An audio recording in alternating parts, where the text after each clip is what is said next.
Hello dear friends!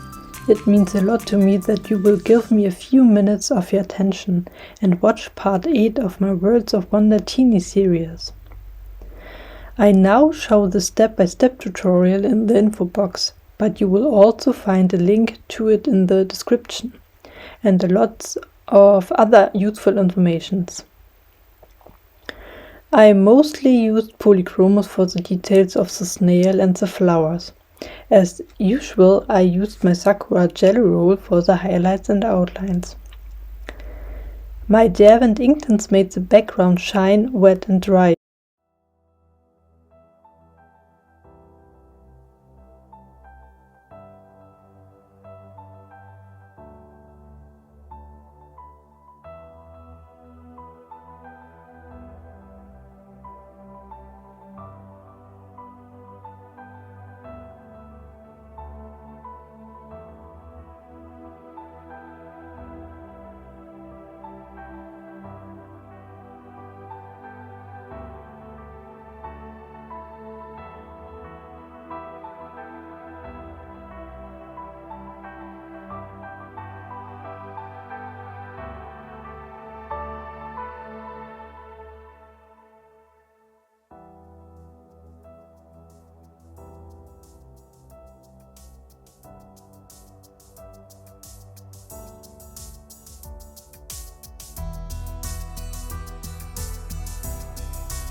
During the process, and when I noticed that my snail was sinking a little in front of the green grass, I thought that this would give it excellent protection from natural predators. Fun fact, I had to Google to find out who or what wants to get at snails next to the birth. Well, there are a lot more animals than I thought.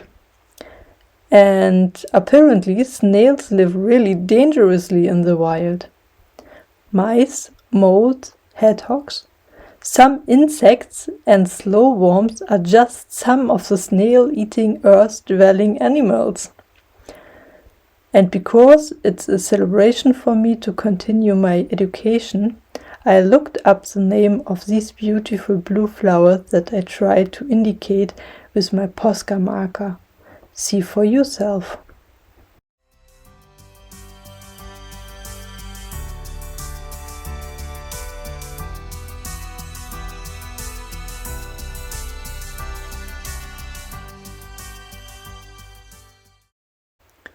I really hope you are doing well and that you enjoyed the video. If so, please let me know in the comments and thumbs up. I'm also more happy about a subscription and a recommendation than I can put into words. Any support is warmly welcomed, and I say goodbye until the next video, and always remember, life is easier with a coloring book in your hand. Bye bye.